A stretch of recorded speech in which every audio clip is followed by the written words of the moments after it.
Sam, hey, buddy. Sit. Hey. Okay.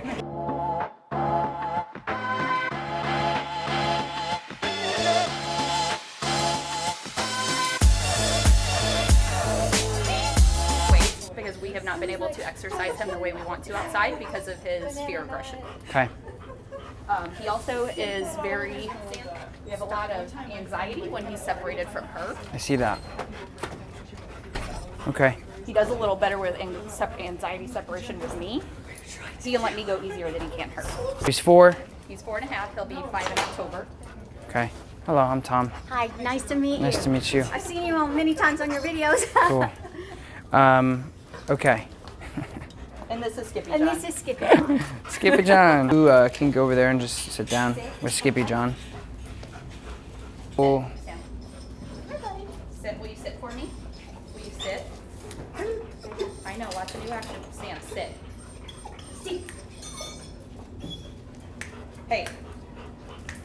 Focus. And that's another thing too. I have difficulty getting him. Just do your thing. I want to see where you guys are at. Sam, come on. Hey, bud. Sit. Come on. Hey. Sit. Sit. Sam. Sam. Sit. Hey.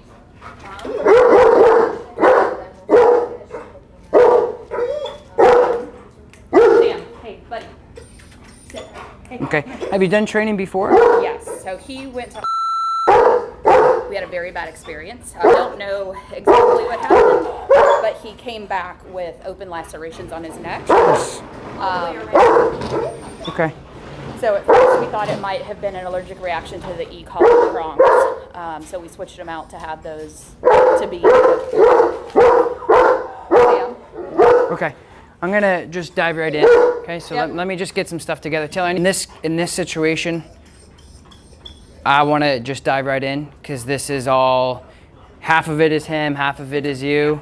So let me figure him out quick. Okay. And then the process will be working with you. Okay. Because there is a lot of stress and anxiety involved with what's going on. So I want to get, because right now, look, he's Yeah. crazy, which is why you're here, right? Yep. So it's not a terrible thing because you're getting help. But I want to dive right in with him quick.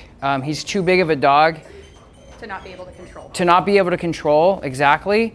And we're definitely not going to want to, like, obviously depend on that harness because he's going to get into a nasty altercation if that happens. Well, and he's recently, as in like literally last week, I had my hand x-rayed because I thought he pulled me down. I thought Yeah. he broke my hand. He broke her nose, drug her 4 feet. Yeah. So it's more for not only our safety, but his safety as well. Thanks, Taylor. Okay. Cool. So I'm just going to pop this on really quick. Yeah, big guy.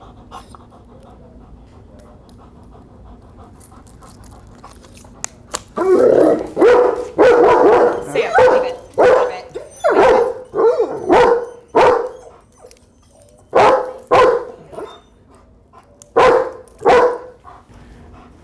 Hold on one second. Hey. Sit. Good. Shh, shh. Good. So you can sit down for a second and just let me work with him. I just don't want him to, I want him to focus on me. Shh. Fooey.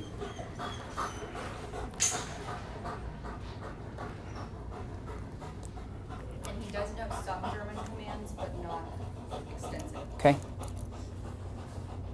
I'm not so much worried about his obedience. I'm worried about his mental state of mind. Obviously, it's not in a good place. It's the first thing I want to work on. Good. Good.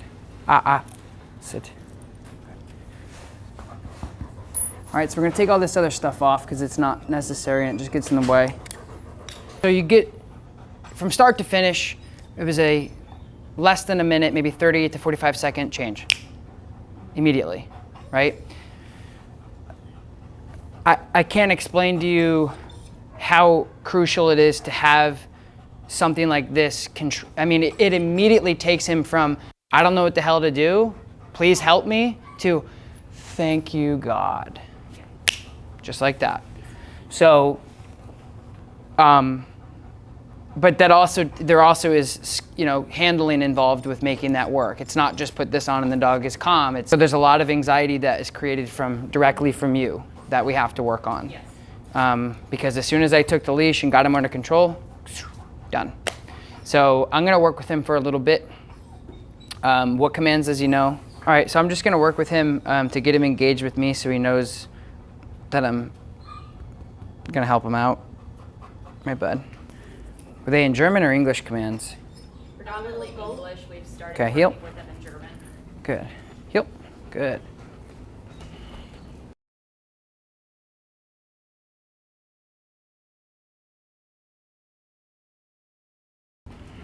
Good. Good.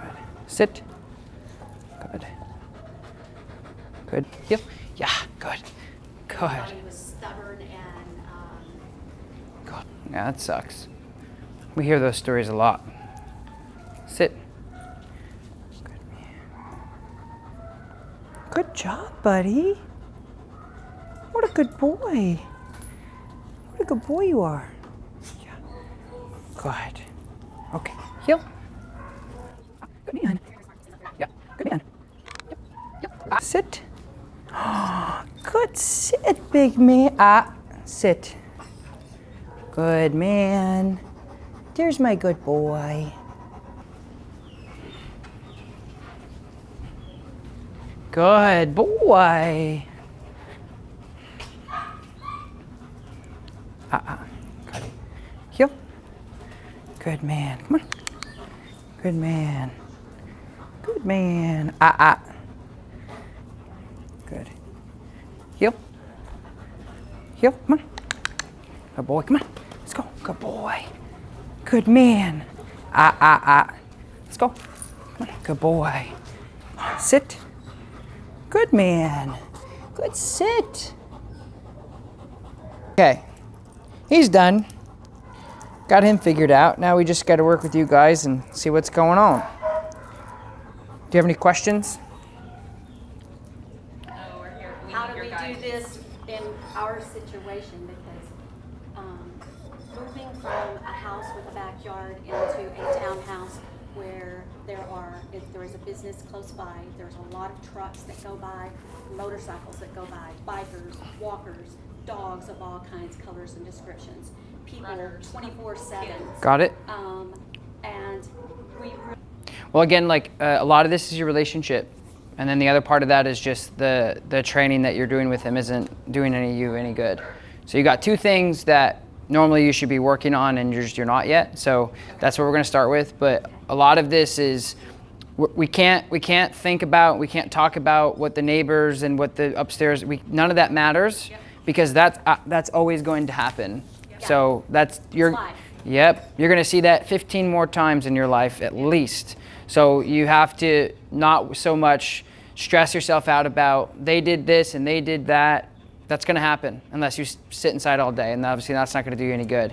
So what we need to work on is your relationship with the dog to help them feel like they don't have to do this stuff in general. And then if the opportunity arises or the situation arises that this could potentially negatively be a situation, then you need to have the most control. Where right now, you don't have the relationship and you don't have the control.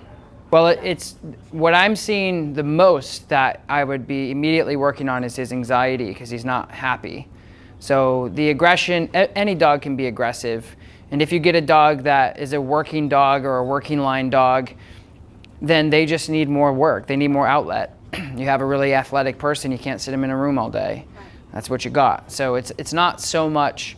Again, I don't want to point fingers at other things. I want to really start working on your relationship and developing a better relationship because you guys should be the pinnacle of what matters and what doesn't and what's good and what's bad. Whether you move or you don't move or there's pugs or there's other dogs or there's crazy people with retractables, that's not going to change. So you have to change your relationship with the dog.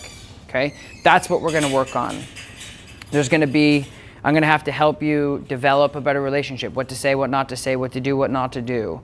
Because as you can see, like him and I are good. I could bring him, I would feel very comfortable bringing him places.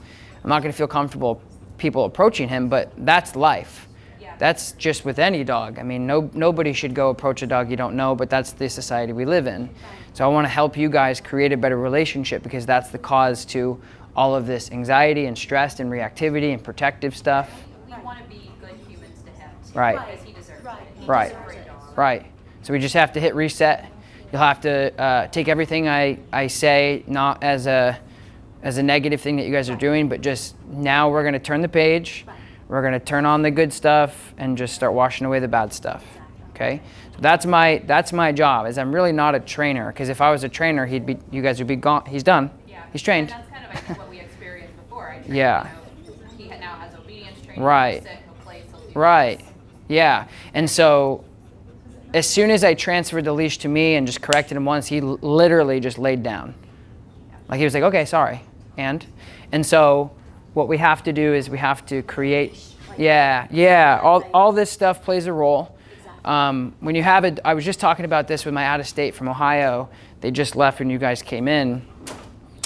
They worked with a particular training company that was avoidance and distraction. So they would take a scenario that they thought would be not good, and then they would use turkey and distract the dog away. I would suggest that for anybody who says, I can't handle this situation, this could be bad, do it, go away. But don't expect your dog to get over the things that they're dealing with. And so that's where they came to That's what us. we've been doing, Yeah. is that when I see other walkers, animals, anything approaching us either way, we go and we avoid it. There's nothing, because I can't yeah, control that. you should. That's a really responsible thing for you to do. Anybody that can't control a situation with their dogs or other people should avoid the situation, because no training is better than bad training. So if you set yourself up for failure, it's going to be a big problem. But you coming here, traveling from, where are you guys from? West Virginia or Virginia? Or out of the DC area? You guys coming here and spend the next couple of days with me, my goal is to crash course you on why these things are happening.